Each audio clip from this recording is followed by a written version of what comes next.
পঞ্চম শ্ৰেণীৰ ছাত্ৰ ছাত্ৰীসকল আজি মই তোমালোকলৈ আগবঢ়াবলৈ ওলাইছোঁ তোমালোকৰ নতুন গণিত পাঠ্যপুথিৰ 13 নম্বৰ পাঠ চানেকি চাওঁ আহা। ইয়াত প্ৰথমতেই অসমৰ বস্ত্ৰ নগৰী শুৱালকুছিৰ কথা কোৱা হৈছে কাৰণ আমাৰ অসমৰ শিপিনীসকলে অতি ধুনীয়া ধুনীয়া চানেকিৰে পাট মুগা আদি কাপোৰবোৰ প্ৰস্তুত কৰি উলিয়ায়। তাৰোপৰি শুৱালকুছিৰ প্ৰৱেশ পথত এখন আটক ধুনীয়া তোৰণ আছে। এই তোৰণখন অতি ধুনীয়া ধুনীয়া চানেকিৰে প্ৰস্তুত কৰি উলিওৱা হৈছে আৰু সেইকাৰণে তোমালোকে যদি কেতিয়াবা শুৱালকুছিলৈ যোৱা এই তোৰণখন চাবলৈ নাপাহৰিবা দেই। পাট মুগা কাপোৰ বুলি কওঁতে তোমালোকে সদায় এই কাপোৰসমূহ দেখিয়ে থাকা। বিভিন্ন বোৱা কাপোৰ পাট মুগা কাপোৰ আদি আমাৰ শিপিনীসকলে তাঁতত বয়। বওঁতে যিবিলাক এইবোৰ হৈছে চানেকি, যিবিলাক ডিজাইন পাট কাপোৰ মুগা কাপোৰ আদিৰ যিবিলাক ডিজাইন, এই ডিজাইনবিলাককে কি হৈছে চানেকি। ডিজাইনটো আচলতে ইংলিছ শব্দ, অসমীয়াত কোৱা হয় চানেকি। এতিয়া এই শিপিনীসকলে এই চানেকিবোৰ সাজি উলিয়াওঁতে কি কৰে, প্ৰথমতে কি কৰি লয়, এই চানেকিসমূহ এনেকৈ অংকন কৰি উলিয়াই লয়। অংকন কৰি উলিয়াই লোৱাৰ পিছত তেওঁলোকে তাঁতত বয়। এতিয়া ইয়াত তিনিটা চানেকি দিছে, এই তিনিটা চানেকি দিছে। এই তিনিটা চানেকিত থকা আকৃতিসমূহ তোমালোকক ইয়াত আঁকিবলৈ দিছে। এতিয়া গ চানেকিটোৰ আকৃতিটো আঁকিয়ে দিছে কিতাপত। এইটো কি, এটা পাত দিছে। এই পাতটোৰেই এটা সুন্দৰ চানেকি গঠন হৈছে। কেনেকৈ হৈছে চোৱা, এটা পাতেৰেই এটা সুন্দৰ চানেকি গঠন হৈছে। এইটো দিলে, এইটো দিলে, এইটো দিলে, হৈ গ'ল এটা। আকৌ তাৰ পিছৰটো আগবাঢ়িল, এইটো দিলে, এইটো দিলে, এইটো দিলে, এনেকৈ এনেকৈ আগবাঢ়ি যাওঁতেই এটা সুন্দৰ চানেকি গঠন হৈছে। তেনেকেই এই দুটা আকৃতিৰ, এই দুটা চানেকিৰো আকৃতি তোমালোকক আঁকি দেখুৱাবলৈ দিছে। মই আঁকি থৈছোঁ চোৱা। প্ৰথম চানেকিটোৰ আকৃতিটো পুনৰাবৃত্তি হৈছে, গতিকে এনেকৈ আঁকি দিলে হ'ল। কিন্তু দ্বিতীয় চানেকিটোত দুটা বেলেগ বেলেগ আকৃতি আছে। প্ৰথম শাৰীত এই আকৃতিটো আছে, দ্বিতীয় শাৰীত এই আকৃতিটো আছে, তৃতীয় শাৰীত আকৌ এই আকৃতিটো আছে, চতুৰ্থ শাৰীত এই আকৃতিটো আছে, আকৌ পঞ্চম শাৰীত এই আকৃতিটো আছে, হয়নে? চোৱা, প্ৰথম শাৰীত এই আকৃতি, দ্বিতীয় শাৰীত এই আকৃতি, এনেকৈ আগবাঢ়ি গৈছে। গতিকে এনেকৈ তোমালোকে কিতাপত আঁকি থবা, ঠিকে আছে, পাৰিবা? তাৰপিছত কৈছে কাপোৰৰ বাহিৰে আন আন বস্তুৰ চাৰিকাষত থকা চানেকি চাওঁ আহা। তোমালোকক কেইটা উদাহৰণ দিছে। তোমালোকে ঘৰত ইয়াৰ বাহিৰেও ঘৰত বিভিন্ন ধৰণৰ চানেকি তোমালোকে দেখা পাবা। তোমালোকে ভালদৰে পৰ্যবেক্ষণ কৰিবা, বিভিন্ন ধৰণৰ চানেকি তোমালোকে উলিয়াব পাৰিবা। ইয়াত এখন বিচনী দিছে, বিচনীখনটো সদায় দেখিয়ে থাকা। চোৱা, এই বিচনীখনক কিয় চানেকি বুলি কোৱা হৈছে? কাৰণ বিচনীখন চোৱা, এই বাহিৰে বৈ যাওঁতে এটা সুন্দৰ চানেকি গঠন হৈছে, সুন্দৰ চানেকি গঠন হৈছে, দেখিছানে? কি সুন্দৰ চানেকি গঠন হৈছে। এনেকৈ গোটেই বিচনীখনতে এটা সুন্দৰ চানেকি গঠন হৈছে। এটি হৈছে চানেকি এটা সুন্দৰ উদাহৰণ। তাৰপিছত তোমালোকক কৈছে যে চানেকি সজাৰ কিছু নিয়ম। চানেকি সজাওঁতে আমি বিভিন্ন ধৰণৰ নিয়ম, এটা নিয়ম হৈছে পুনৰাবৃত্তি কৰি। পুনৰাবৃত্তি মানে এটাৰ পিছত আনটো, আকৌ এটা পিছত আনটো, মানে এটা বস্তুকে বাৰে বাৰে আঁকি থকাকে কি বুলি কোৱা হয়, পুনৰাবৃত্তি কৰা। আকৌ ক্ৰমাগত বৃদ্ধি মানে এটা এটা বাঢ়ি যায়, আৰু এটা এৰি এটা মানে এটা এৰি এটা, এটা এৰি এটা। পুনৰাবৃত্তি কৰি চোৱা, এটা ফুল দিছে, এটা পাত দিছে, এটা ফুল দিছে, এটা পাত দিছে, এটা ফুল দিছে, এটা পাত দিছে, বাৰে বাৰে এই বস্তুটা বাৰে বাৰে আঁকি আছে। ইয়াৰ পিছত যদি তোমালোকে আঁকিবলগীয়া হয় কি হ'ব, ইয়াৰ পাতটোৰ পিছত তোমালোকে ফুল আঁকিব লাগিব, আকৌ ফুলটোৰ পিছত পাত আঁকিব লাগিব। এনেকৈ তোমালোকে এই চানেকিটো আগবঢ়াই নিব পাৰিবা। ঠিক তেনেকৈ ক্ৰমাগত বৃদ্ধি কৰি কৈছে, এটা ত্ৰিভুজ দিছে, দেখিছানে? ত্ৰিভুজ, এটা ত্ৰিভুজৰ লগত ওলোটাকৈ আৰু এটা বেলেগ ত্ৰিভুজ দিছে, দুটা ত্ৰিভুজ হ'ল। এইবাৰ এই দুটা ত্ৰিভুজৰ লগত ওলোটাকৈ আকৌ আৰু এটা ত্ৰিভুজ দিয়া হ'ল, তিনিটা ত্ৰিভুজ হ'ল। এইদৰে এটা এটা বৃদ্ধি হৈ আছে, হয় নাই? এই চানেকিটো চাবা, এনেকুৱা হয়। তোমালোকে যদি পিছতো আঁকিব লগা হয় এনেকুৱা হ'ব। এটা ত্ৰিভুজ, দুটা ত্ৰিভুজ, তিনিটা ত্ৰিভুজ, চাৰিটা ত্ৰিভুজ, চাৰিটা ত্ৰিভুজৰ পিছত আকৌ এই পাঁচটা ত্ৰিভুজ আহিল। খালি ত্ৰিভুজকেইটা কি হ'ব, ওলোটাকৈ দিব লাগিব। এইটো ওলোটাকৈ, তাৰপিছত ওলোটাকৈ, এইটো চিধা ওলোটা চিধা, চিধা ওলোটা চিধা ওলোটা, চিধা ওলোটা, এনেকৈ কৈ আছে, ঠিকে আছে, পাৰিবা। তাৰপিছত ইয়াতে দিছে এটা এৰি এটা। এইটো প্ৰথম শাৰীত চোৱা, এইখন হৈছে বৰ্গজালি হয় এখন। এই বৰ্গজালিখনৰ প্ৰথম বৰ্গটোত ৰং কৰিছে, দ্বিতীয় বৰ্গটোত ৰং কৰা নাই। প্ৰথম বৰ্গটোত ৰং কৰিছে, দ্বিতীয় বৰ্গটোত ৰং কৰা নাই। আৰু দ্বিতীয় শাৰীটোতো তেনেকৈ আকৌ প্ৰথম বৰ্গটোত ৰং কৰা নাই, দ্বিতীয় বৰ্গটোত ৰং কৰিছে, প্ৰথম বৰ্গটোত ৰং কৰা নাই, দ্বিতীয় বৰ্গটোত ৰং কৰিছে। গতিকে এটা এৰি এটা, এইটোৱে হৈছে এটা এৰি এটা কৰা এটা চানেকি। ইয়াতে মই অলপ ডাঙৰকৈ আঁকিছোঁ, চোৱা, তোমালোকে আৰু ডাঙৰকৈ আঁকিব পাৰিবা। এই যে প্ৰথম শাৰীত চোৱা, এটা এৰি এটা ৰং দিয়া হৈছে, দ্বিতীয় শাৰীটো তেনেকৈ এটা এৰি এটা ৰং দিয়া হৈছে, তৃতীয় শাৰীটো এটা এৰি এটা ৰং দিয়া হৈছে। আকৌ তোমালোকে যদি দীঘলীয়াকৈ এইটো পথালিকৈ চালেতো এটা এৰি হৈছে, দীঘলকৈ থিয়কৈও যদি চোৱা এটা এৰি এটা ৰং দিয়া হৈছে, এটা এৰি এটা ৰং দিয়া হৈছে। এনেকৈ এই চানেকিটো তোমালোকে আগবঢ়াই নিলে অতি সুন্দৰ দেখা পোৱা যাব। এতিয়া তোমালোকক প্ৰশ্ন দিছে, চোৱা, তোমালোকে ওপৰৰ যিকোনো এটা নিয়ম ব্যৱহাৰ কৰি তলৰ চানেকিবোৰ ৰং কৰি সম্পূৰ্ণ কৰা। এইখন চোৱা, এইকেইটা সৰভোজ দিছে, এই সৰভোজ, এইটো আমাৰ মৌচাকখন আচলতে এনেকুৱা সৰভোজৰ ঘৰবিলাক, মৌচাকৰ ঘৰবোৰ এনেকুৱা সৰভোজৰ নিচিনা। এইখন জালিখন তোমালোকক এই যিকোনো এটা নিয়মৰ সহায়ত ইয়াত ৰং কৰিবলৈ দিছে। এইটো কিন্তু যিকোনো প্ৰকাৰে তোমালোকৰ নিজৰ ইচ্ছামতে কৰিব পাৰিবা, কিন্তু মই এটা কৰি দিছোঁ, চোৱা, এইটো চি নম্বৰ যিটো নিয়ম আছে, এটা এৰি এটা নিয়মত কৰি দিছোঁ। প্ৰথম শাৰীটোত মই এটা এৰি এটা কৰিছোঁ, দ্বিতীয় শাৰীটো এটা এৰি এটা কৰিছোঁ, তৃতীয় শাৰীটো এটা এৰি এটা, চতুৰ্থ শাৰীটো এটা এৰি এটা। আকৌ থিয়কৈ যদি চোৱা, তেতিয়াও তোমাৰ এটা এৰি এটা ৰং কৰিছোঁ, এটা এৰি এটা ৰং কৰিছোঁ, দেখিছানে? থৈও এটা এৰি। আকৌ যদি এনেকুৱা বেকাকৈ চোৱা, তেতিয়াও এটা এৰি এটা, এই এটা ৰং কৰিছোঁ, এটা নাই কৰা, এটা কৰিছোঁ, এটা ৰং কৰিছোঁ, এটা নাই কৰা, এটা কৰিছোঁ, এনেকৈ এটা এৰি এটা ৰং কৰি কৈছোঁ। গতিকে এইটো এটা হৈছে এটা এৰি এটা নিয়মেৰে আমি এই চানেকিটো প্ৰস্তুত কৰি ওলাইছোঁ। এইবাৰ এইটো দিছে, চোৱা, এইটো কেইটামান পাত দিছে, এইটো সেই পাতৰ এটা চানেকি, এই পাতৰ এটা চানেকি। গতিকে এইটো মই আঁকি দেখুৱাই দিছোঁ, এইটো সহজ, এইটো দুটা এনেকৈ আছে, এইটো এটা পাত এইফালে গৈছে, এটা পাত এইফালে গৈছে, এটা চিধাকৈ আছে। আকৌ এইবাৰ এটা পাত এইফালে গৈছে, এটা পাত এইফালে গৈছে। এইটো এটা সম্পূৰ্ণ এটা আকৃতি, এই এটা আকৃতিক বাৰে বাৰে পুনৰাবৃত্তি কৰিছে। আকৌ এইটো এইদৰে চিধা, আকৌ এইদৰে এনেকৈ আগবাঢ়ি। ইয়াত যদি তোমালোকক আৰু বৰ্গ থাকে, এই বৰ্গ জালিখনত, এইটো আয়ত জালি, বৰ্গ জালি নহয়, আয়ত জালিখন যদি আৰু আগবাঢ়ি যায়, সেইমতে তোমালোকে আগবাঢ়ি গৈ থাকিব পাৰিবা। গতিকে এইখন তোমালোকে সম্পূৰ্ণ কৰিবা। এতিয়া চোৱা, প্ৰকৃতিত পোৱা চানেকিবোৰ চাওঁ আহা। এইবিলাক প্ৰকৃতিত পোৱা চানেকি, এইবিলাক মানুহে নবনাই, ভগৱানে সৃষ্টি কৰিছে। এতিয়া কাছৰ এটা উদাহৰণ দিছে। এই কাছ এটা মই তোমালোকক দেখুৱাই দিছোঁ, ৰ'বাচোন। কাছ এটা, এইটো চোৱা, কাছটোনো কিয় চানেকিৰ উদাহৰণ হিচাপে লৈছে? চোৱা, কাছটোক চানেকিৰ উদাহৰণ হিচাপে এইকাৰণে লৈছে, কাৰণ কাছটোৰ এই গাটোৰ ওপৰত, কাছটোৰ গাত কিছুমান আকৃতি থাকে, কিন্তু প্ৰত্যেকটো আকৃতি এটা আকৃতিকে ইয়াত পুনৰাবৃত্তি কৰি থাকে, এটা আকৃতিকে পুনৰাবৃত্তি কৰি থাকে কাৰণে এইটো এটা বৰ ধুনীয়া চানেকিৰ উদাহৰণ। কিন্তু সকলো কাছৰে এই আকৃতিসমূহ বেলেগ বেলেগ। এতিয়া তোমালোকৰ কিতাপত যিটো কাছ দিছে, এই কাছটোৰ আকৃতিটো কিন্তু এটা পঞ্চভুজ দিছে, বুজি পাইছানে? পঞ্চভুজ দিছে, ভালকৈ চালে তোমালোকে গম পাবা। ইয়াত আকৌ এইটো মৰা চৰাই দিছে। মৰা চৰাই পাখীবিলাকতো তোমালোকে নিশ্চয় দেখা পাইছা। মৰা চৰাই পাখীবিলাকতো এটা ডিম্বাকৃতিৰ কি ধুনীয়া এটা বিভিন্ন ৰঙৰ মিলন, বৰ ধুনীয়া চানেকি এইটো এটা। তাৰপিছত মৌচাকখন মই অথনি ক'লোৱেই, ইয়াত জালিখন যে, এই জালিখনেই মৌচাকখন এনেকুৱা এটা জালিৰ নিচিনা। এই ঘৰবিলাকত মৌবিলাকে কি কৰে? মৌ জমা কৰে। তাৰপিছত এইটো আকৌ সৰভোজ হয়, তাৰমানে 6ডাল বাহুৰ হয়। তাৰপিছত ছালকুঁৱৰীৰ পাতবিলাক আকৌ কেনেকুৱা? এনেকুৱা ত্ৰিভুজৰ নিচিনা। গতিকে এইবিলাক প্ৰকৃতিত পোৱা চানেকি। তাৰ এই আকৃতিসমূহ ইয়াতে দিছে।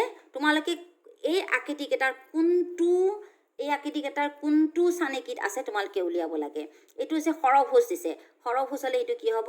মৌচাক হ'ব। গতিকে এইটো তোমালোকক দিয়ে দিছে। এইটো ত্ৰিভুজ দিছে, ত্ৰিভুজটো হ'ব ছালকুঁৱৰীত, এইটো হ'ব তোমালোকৰ ঘ। তাৰপিছত এইটো পঞ্চভুজ দিছে, পঞ্চভুজটো ইয়াত দিয়া কাছটোৰ গাত পঞ্চভুজৰ আকৃতি আছে, গতিকে পঞ্চভুজটো হ'ব ক।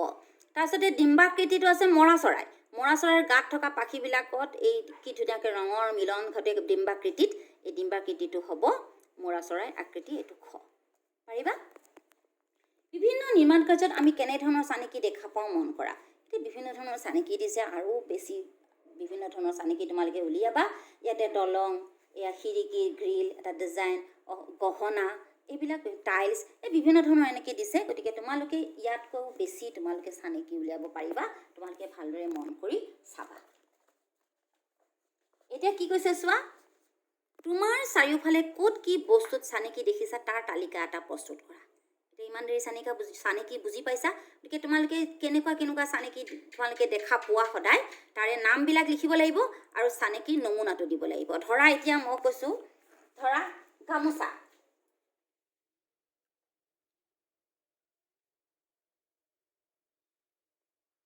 এখন গামোচা চোৱা, এই গামোচাখনত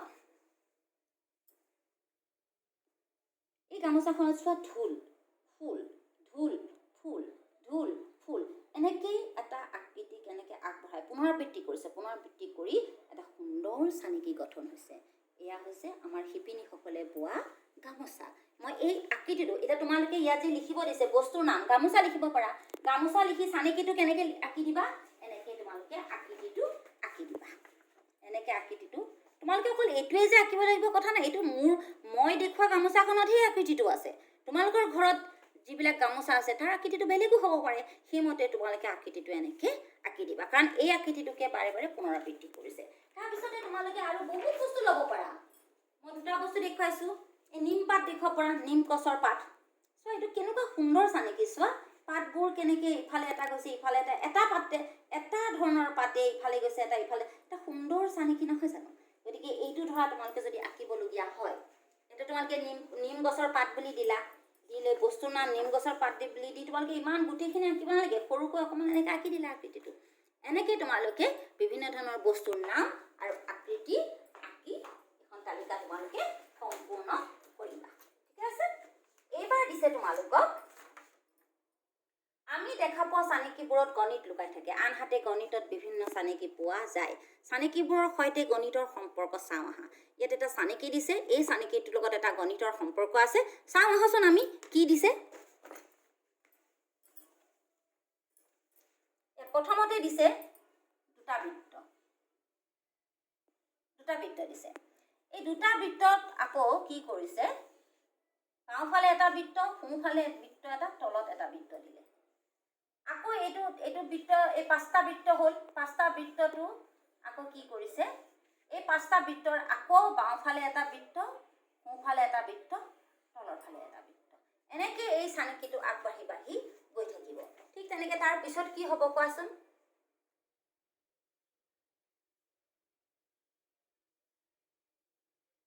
এইটো আমি আঁকিলোঁ, এইটো হৈছে এইটো, আৰু এটা এইফালে বাওঁফালে বৃত্ত, সোঁফালে বৃত্ত, তলফালে বৃত্ত, এনেকৈ আমাৰ এই চানেকিটো আগবাঢ়ি গৈ থাকিব। এতিয়া প্ৰথম চানেকিটোত চোৱা আমি কেইটা বৃত্ত পাইছোঁ, দুটা। পিছৰ চানেকিটোত পাইছোঁ পাঁচটা। তৃতীয় চানেকিটোত পাইছোঁ কেইটা, 1 2 3 4 5 6 7 8টা। তাৰ পিছৰটোত আমি পাইছোঁ কিমান, 11টা পাইছোঁ, হয় নহয়। চোৱা 1 2 3 4 5 6 7 8 9 10 11। চোৱা প্ৰত্যেকটোতে তিনিটাকৈ আগবাঢ়ি যোৱা নাই জানো, তিনিটাকৈ বৃদ্ধি হৈ গৈছে। দুটা, ইফালে তিনিটা, আকৌ ইফালে তিনিটা, প্ৰত্যেকটো চানেকিত তিনিটাকৈ বৃত্ত বৃদ্ধি হৈ 2 5 8 11 তিনিকৈ বাঢ়ি গৈছে। গতিকে সংখ্যাকেইটাও এটা সুন্দৰ চানেকি। এইটো হৈছে সংখ্যাৰ চানেকি, এইটো হৈছে ছবিৰ চানেকি, এইটো হৈছে সংখ্যাৰ চানেকি। কাৰণ ইয়াৰ পিছতো কি হ'ব, আমি নকাকৈ গম পাম, এইটো আঁকিব নালাগে, আমি নিজেই গম পাম। কেনেকৈ, 11ৰ লগত 3 প্লাছ কৰিলে ইয়াৰ পিছৰ চানেকিটোৰ বৃত্তৰ সংখ্যা কিমান হ'ব, 11ৰ লগত 3 প্লাছ কৰিলে 14 হ'ব। 14ৰ পিছত কি হ'ব, আকৌ 3 প্লাছ কৰিলে 17 হ'ব। গতিকে এটা গণিতৰ লগতো এটা সুন্দৰ সম্পৰ্ক আছে। গতিকে এইটো তোমালোকে কি কৰিবা, এইটো ক খ গ ঘ 4টা দিছে, তোমালোকে যিমান ইচ্ছা সিমানটা তোমালোকে বনাবা। বনাইলে এই তালিকাখন ডাঙৰ কৰি ক খ গ ঘটো ইয়াতে দিয়ে দিছে, আৰু বাকী নিজে কৰা কেইটাৰো তোমালোকে এনেকৈ নাম ক খ গ ঘ এইকেইটা লিখি ইয়াত তোমালোকে কিমানটা বৃত্ত পাইছা লিখি যাবা, আৰু এই সংখ্যাকেইটা দেখিবা, এটা সুন্দৰ সংখ্যাৰ চানেকি গঠন হ'ব। ঠিক আছে, এইটো পাৰিবা। এইবাৰ চোৱা তলৰ চানেকিটো চাই তলৰ ঘৰত সংখ্যা লিখোৱা। এইটো হৈছে ইটাৰ চানেকি। চোৱা এইটো এটা ইটাৰ পিছত দেখে এটা ইটা, দুটা ইটা, আকৌ এটা ইটা, আকৌ এটা ইটা, দুটা ইটা, তিনিটা ইটা, দুটা ইটা, এটা ইটা। কি কৰিছে, এইটো যেতিয়া আমাৰ ইটাৰে যেতিয়া বেৰাবিলাক গাঁথনি দিয়ে, ঠিক এইটো ষ্টাইলতে বনাই যায়। ইয়াতো এটা তেনেকুৱা এটা চানেকি তোমালোকক দিছে। গতিকে ইয়াৰ পিছত তোমালোকৰ কি হ'ব বাৰু, এইখিনিতে মই এটা কথা কওঁ, এটা গণিতৰ কি সম্পৰ্ক আছে ইয়াত চোৱা প্ৰথম চানেকিটোত কি হৈছে এটা আছে এটা মই আঁকি নিদিওঁ কিতাপতে আছে গতিকে প্ৰথম চানেকিটোত কেইটা ইটা আছে এটা ইটা আছে তাৰ পিছৰ চানেকিটোত আকৌ কি আছে চোৱা পিছৰ চানেকিটোত আছে এটা আছে দুটা আছে আকৌ এটা আছে তাৰ পিছৰ চানেকিটোত কি আছে চোৱা এটা এটা দুটা তাৰপিছত তিনিটা আকৌ দুটা আকৌ এটা হয়নে তো ইয়াৰ পিছৰটো কি হ'ব বাৰু ইয়াৰ পিছৰটো কি হ'ব আমি চাওঁ ইয়াৰ পিছৰটো কি হ'ব তেনেহ'লে এই এটা এটা তাৰপিছত দুটা তাৰপিছত তিনিটা তাৰপিছত এই চাৰিটা তাৰপিছত আকৌ তিনিটা দুটা এটা হয়নে এইটো চোৱা এটা সংখ্যাৰ কি ধুনীয়া এটা সাজুল এটা হৈছে প্ৰথমটোত এটা ইটা এটা তাৰপিছত একৰ পৰা দুইলৈ গ'ল এটা বৃদ্ধি হ'ল এক দুই আকৌ দুইৰ পৰা আকৌ কমি আহিল দুই এক এক দুই এক এবাৰ দুইলৈ গ'ল নহয় এবাৰ তিনিলৈ যাব চাবা এক দুই তিনিলৈ গ'ল আকৌ উভতি আহিব তিনি দুই এক এবাৰ চাৰিলৈ যাব এক দুই তিনি চাৰি আকৌ কমি কমি আহিব তিনি দুই এক কি সুন্দৰ সংখ্যাৰ আমাৰ চানেকি আমি পাইছোঁ গতিকে ইয়াত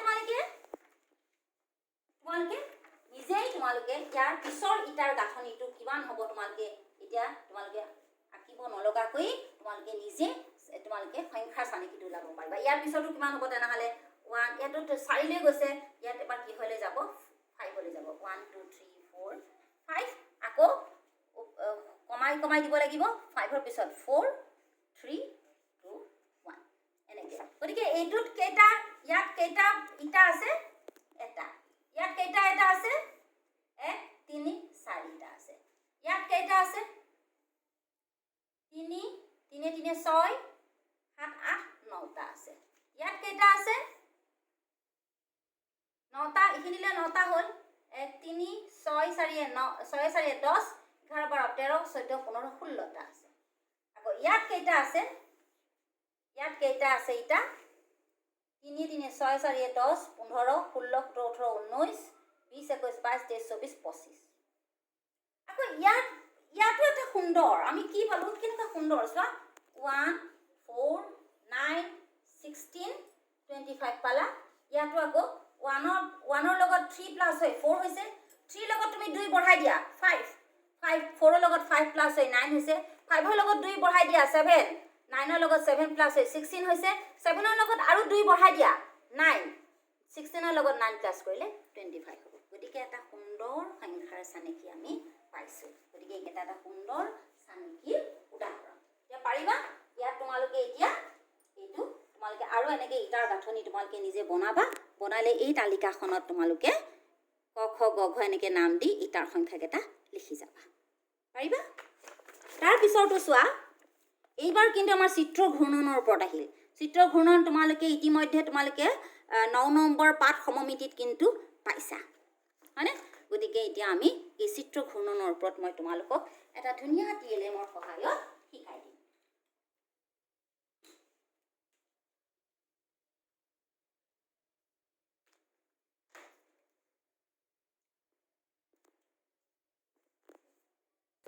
চোৱা এতিয়া ইয়াত কি কৈছে তলৰ নক্সাটো আমি ঘড়ীৰ কাটাৰ দিশত তিনিটা বেলেগ বেলেগ নিয়ম ব্যৱহাৰ কৰি সাজিলে কি পাওঁ চাওঁ আহা ইয়াত এটা চিত্ৰ দিছে এই চিত্ৰটোক তোমালোকক 4 ভাগৰ এপাক ঘূৰাই পুনৰাবৃত্তি কৰিলে পাম এইকেইটা চিত্ৰ দিছে চোৱা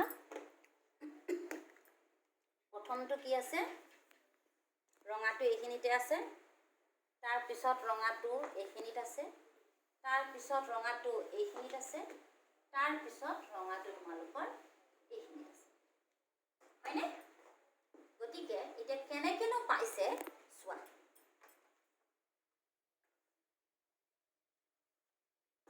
এইখন চোৱা বৃত্তাকৃতি এখন কাগজ তাক মই সমানে 4 ভাগ কৰিছোঁ দেখিছানে সমানে 4 ভাগ কৰিছোঁ সমানে 4 ভাগ কৰিলে তোমালোকে ইতিমধ্যে ভগ্নাংশত পাইছাই এইটো সমানে 4 ভাগ কৰিলে ইয়াৰ এটা অংশ হ'ব 4 ভাগৰ 1 ভাগ এইটো অংশও হ'ব 4 ভাগৰ 1 ভাগ এইটো অংশও হ'ব 4 ভাগৰ 1 ভাগ এইটো অংশও হ'ব 4 ভাগৰ 1 ভাগ গতিকে এতিয়া মোক 4 ভাগৰ এপাক ঘূৰাব দিছে। 4 ভাগৰ এপাক মই এতিয়া কেনেকৈ ঘূৰাম চাবা। চিত্ৰটো তোমালোকক এইটো চিত্ৰ দিছে।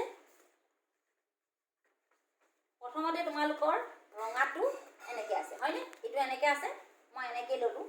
তাৰ মানে চোৱা ৰঙাটো এইডাল ওচৰত আছে, এইখিনি এই গোটেই অংশটো হৈছে 4 ভাগৰ 1 ভাগ। গতিকে এই আঁচডালৰ পৰা এই আঁচডাললৈ যদি মই ইয়াক ঘূৰ্ণন কৰোঁ, তাৰমানে তাক কিমান পাক ঘূৰা বুলি কোৱাম, আমাৰ 4 ভাগৰ 1 পাক ঘূৰিছে। গতিকে এইটো এনেকৈ মই ঘূৰ্ণন কৰিলোঁ, এইখিনিৰ পৰা এইখিনি এইডাল আঁচলৈ লৈ আহিলোঁ। গতিকে এইটো 4 ভাগৰ 1 পাক ঘূৰিলে। 4 ভাগৰ 1 পাক ঘূৰোঁতে আমি কেনেকুৱা চিত্ৰটো ৰঙাটো এইখিনিলৈ আহিল, মিলিছেনে আমাৰ? এইটো মিলিছে, গতিকে এইটো শুদ্ধ। তাৰপিছত আকৌ মই 4 ভাগৰ 1 পাক ঘূৰাম, এই আঁচডালৰ পৰা এই আঁচডালৈ 4 ভাগৰ 1 পাক ঘূৰিব। গতিকে এইডাল আনি মই ঘূৰাই এইডাল ইয়ালৈ লৈ আহিলোঁ। গতিকে এইবাৰ আমাৰ এনেকুৱা চিত্ৰ পালোঁ, মিলিছেনে এইটো? গতিকে এইটো আমাৰ মিলিছে। আকৌ 4 ভাগৰ 1 পাক ঘূৰাম মই এইডাল আঁচৰ পৰা এইডাল আঁচলৈ আহিব লাগিব, এইডাল আঁচৰ পৰা এইডাল আঁচলৈ আহিব পাৰিব। চোৱা এইটো মই ঘূৰালোঁ, ঘূৰাই এইটো এইখিনিতে আহি গ'ল। এইটো হৈছে 4 ভাগৰ 1 পাক ঘূৰিলে। এইটো হয়নে? আমি এইটোৱেই পাইছোঁ। গতিকে এনেকৈয়ে আমি কেনেকৈ 4 ভাগৰ 1 পাক ঘূৰ্ণন দিওঁ, এইটো হৈছে এটা চানেকি পালোঁ আমি, বুজি পালা? গতিকে তাৰ পিছৰবাৰ কি দিছে চোৱা, পিছৰটো আকৌ কি দিছে, আধা ঘূৰাই পুনৰাবৃত্তি কৰিব দিছে। আধা ঘূৰাই পুনৰাবৃত্তি কৰা। আধা মানে চোৱা, আধা মানেনো কি? আধা মানে কি? এইটো এটা বৃত্তাকাৰ এখন কাগজ, তাক মই সমানে দুভাগ কৰি দিলোঁ। গতিকে এই অংশটো হ'ব 2 ভাগৰ 1 অংশ, এইখিনি অংশও হ'ব 2 ভাগৰ 1 অংশ। গতিকে এই আঁচডালৰ পৰা এই আঁচডালৈ যেতিয়া এটা পাক দিব, এটা ঘূৰ্ণন হ'ব, তেতিয়া এই ঘূৰ্ণনটোক কি বুলি ক'ব? আধা পাক ঘূৰ্ণন বুলি ক'ব। আধা পাক ঘূৰ্ণন বা আধা পাক ঘূৰোৱা, হাফ ঘূৰোৱা হয়।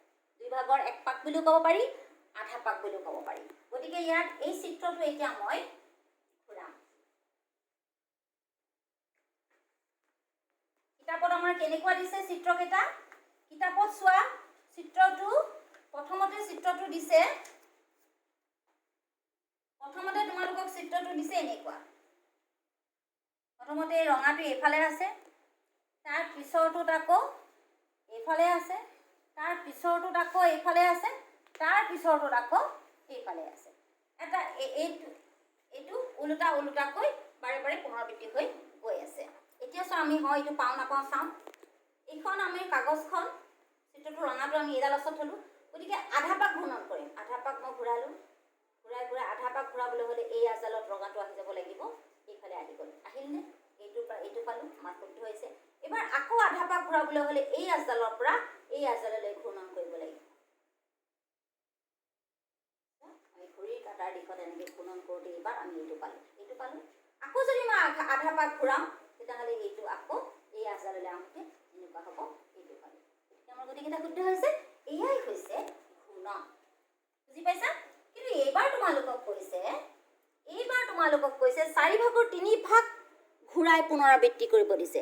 4 ভাগৰ 3 ভাগ ঘূৰাই বুলিও ক'ব পাৰে, 4 ভাগৰ 3 পাক ঘূৰাই বুলিও ক'ব পাৰে। 3 পাক বা 3 ভাগ একেই কথা। এতিয়া আমি 4 ভাগৰ 3 ভাগ ঘূৰাম দেই। এইটো আকৌ মই এই 4 ভাগটোকে ল'লোঁ, 4টা সমান ভাগ কৰা এই কাগজখন ল'লোঁ। এতিয়া চোৱা, ইয়াতে 4টা ভাগ আছে। এটা এই প্ৰত্যেকটো অংশক, এইটো অংশক কোৱা হয় 4 ভাগৰ 1 অংশ, এইটো অংশক কোৱা 4 ভাগৰ 1 অংশ। এই দুটা ভাগ যদি আমি লওঁ, তেতিয়া ক'ব 4 ভাগৰ 2 অংশ। কিন্তু আমি এটা, দুটা, 3টা অংশই যদি লওঁ, তেতিয়া কি কোৱা হ'ব? 4 ভাগৰ 3 অংশ। গতিকে ঘূৰ্ণন কৰিলেও যদি এই আঁচডালৰ পৰা এনেকৈ গৈ এটা ভাগ কৰিলে, দুটা ভাগ গ'ল, আকৌ 3টা ভাগ গ'ল, তাৰমানে কিমান ঘূৰিব? 4 ভাগৰ 3 ভাগ ঘূৰা বুলি কোৱা হ'ব। হয় নহয় চোৱা? আমাৰ মিলে নিমিলে চাম দেই। চোৱা, এই কাগজখন মই এই ৰঙাটো এইখিনিতে আছে। গতিকে 4 ভাগৰ 3 ভাগ ঘূৰাম, তাৰমানে এইটো এভাগ ঘূৰিলে, 4 ভাগৰ এভাগ ঘূৰিলে, আকৌ এইডাল আঁচত আহোঁতে 4 ভাগৰ 2 ভাগ ঘূৰিলে, তাৰপিছত এইডাল আঁচত অহাৰ লগে লগে 4 ভাগৰ 3 ভাগ ঘূৰিলে। হয়নে? প্ৰথমতে আছিল আমাৰ কেনেকুৱা, এইখিনিতে আছিল ৰঙাটো, 4 ভাগৰ 3 ভাগ ঘূৰাৰ লগে লগে আমাৰ ৰঙাটো আহি গ'ল এইখিনিতে। এইবাৰ আকৌ মই 4 ভাগৰ 3 ভাগ ঘূৰাম। এইখিনিৰ পৰা 4 ভাগৰ এভাগ ঘূৰালে এইখিনিত হ'ব, এইখিনিলৈ হ'ব 4 ভাগৰ এভাগ। আকৌ এইখিনিলৈ যোৱাৰ লগে লগে 4 ভাগৰ দুভাগ হ'ল। আকৌ এইখিনিলৈ যোৱাৰ লগে লগে 4 ভাগৰ 3 ভাগ ঘূৰিলে। 4 ভাগৰ 3 ভাগ আকৌ ঘূৰাৰ লগে লগে এবাৰ ৰঙাটো কোনখিনিত আহি গ'ল? ৰঙাটো এইখিনিত আহি গ'ল। এতিয়া আকৌ 4 ভাগৰ 3 ভাগ ঘূৰাম। এই আজলৰ পৰা এই জললৈ আহোঁতে 4 ভাগৰ এক ভাগ ঘূৰিলে, তাৰপিছত 4 ভাগৰ 2 ভাগ ঘূৰিলে, 4 ভাগৰ 3 ভাগ ঘূৰিলে। এবাৰ ৰঙাটো ক'লৈ গুচি গ'ল? এইখিনিলৈ গুচি গ'ল। আমি এনেকুৱা পালোঁ চিত্ৰ ঘূৰ্ণনটো 4 ভাগৰ 3 ভাগকৈ ঘূৰিলে। এতিয়া আমাৰ কিতাপৰ লগত মিলিছে নাই চোৱা? মিলি আছে। এইটোৰ পৰা এইটো পালে, তাৰপিছত এইটো পালে, তাৰপিছত এইটো পালে। আমাৰ একদম মিলি আছে। বুজি পাইছা? গতিকে নিশ্চয় তোমালোকে এনেকৈ TLM বনাই তোমালোকে ঘূৰ্ণনটো তোমালোকে অতি সহজে নিজে তোমালোকে বুজি ল'ব পাৰিবা। এতিয়া তোমালোকক প্ৰশ্ন দিছে। কি প্ৰশ্ন দিছে চোৱা? তলৰ ছবিবোৰ চাই নিজে চানেকিবোৰ সাজিবলৈ চেষ্টা কৰা। এটা চানেকি দি দিছে। এইটো চানেকিটো ইয়াৰ পিছত কি হ'ব তোমালোকক নিজে উলিয়াবলৈ দিছে। এতিয়া নিজে যে উলিয়াবলৈ দিছে, চাওঁ আমি কেনেকৈ কি কৰিছে। চোৱা, প্ৰথমতে এইটো এনেকৈ আছে, প্ৰথমতে এনেকৈ আছে, তাৰপিছত এনেকৈ আছে,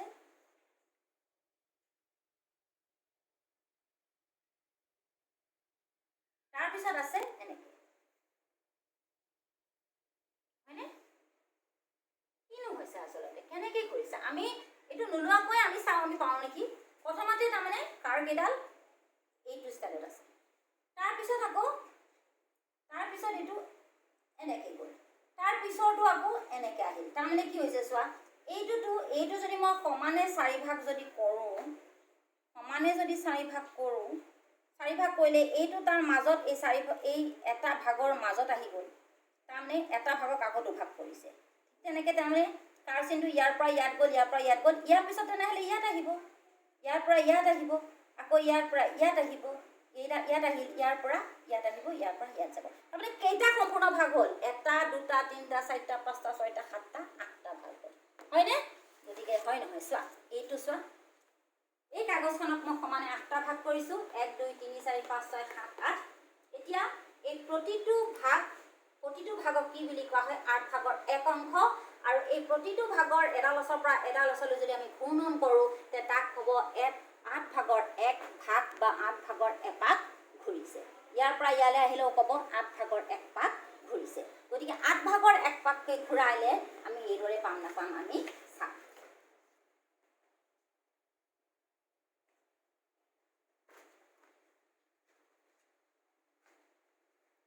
প্ৰথমতে চিধাকৈ আছে চোৱা, প্ৰথমতে চিধাকৈ আছে। 8 ভাগৰ মই 1 পাক ঘূৰাম, গতিকে এইডাল আচলতে আহিব। হ'লনে? আমাৰ মিলিছে এইটো চিত্ৰ।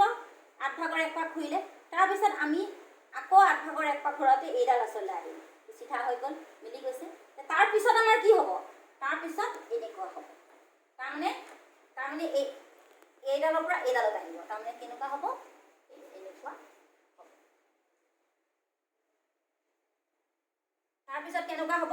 আকৌ এইডাললৈ আহিব। তাৰমানে এইটো চিধা হৈ যাব। এইডাললৈ আহিব, চিধা আহিব। তাৰমানে এইডালত আহিব, তাৰমানে এনেকুৱা চিধা হৈ যাব।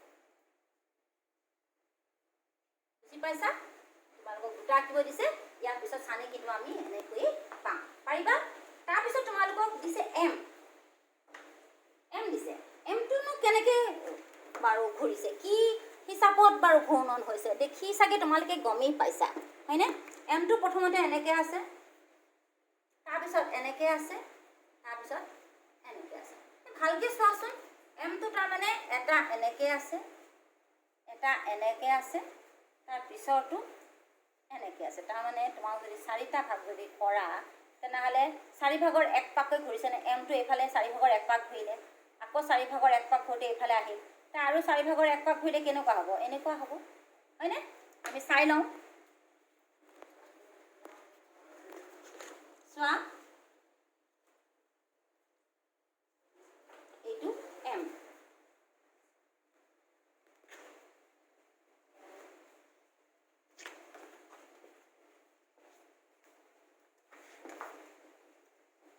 এমটো এতিয়া মই 4 ভাগৰ 1 পাককৈ ঘূৰাম। মিলিছে নাই চোৱা? 4 ভাগৰ 1 পাক ঘূৰালে চিধা হৈ আছে প্ৰথমতে। এইটো এম পাইছোঁ। তাৰপিছত 4 ভাগৰ 1 পাক ঘূৰিলে এইডাল ওচৰৰ পৰা এইডাল এচালা আহিব, এইটো এম পালোঁ। আকৌ 4 ভাগৰ 1 পাক ঘূৰিলে এমটো ওলোটা খাই গ'ল, এইটো ওলোটিটো, এইটো এম পালোঁ। তাৰ পিছৰ এমটো তেনেহ'লে কি হ'ব? এনেকুৱা হ'ব।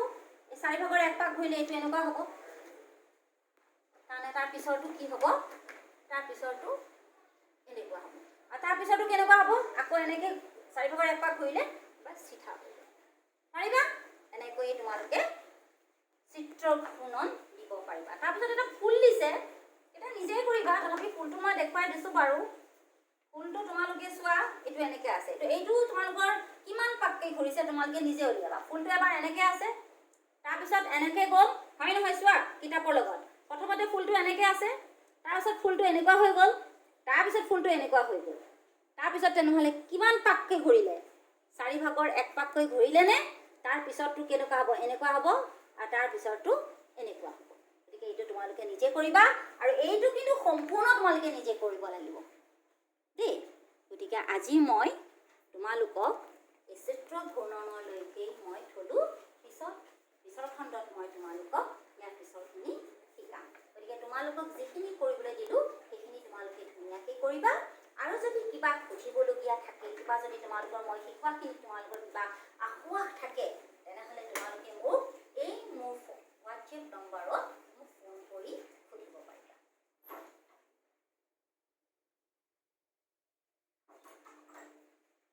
এই হোৱাটছএপ নম্বৰটোত তোমালোকে মোক ফোন কৰি কিবা আসোঁৱাহ থাকিলে সুধিব। আজি মই ইয়াতে সামৰিছোঁ। Bye bye.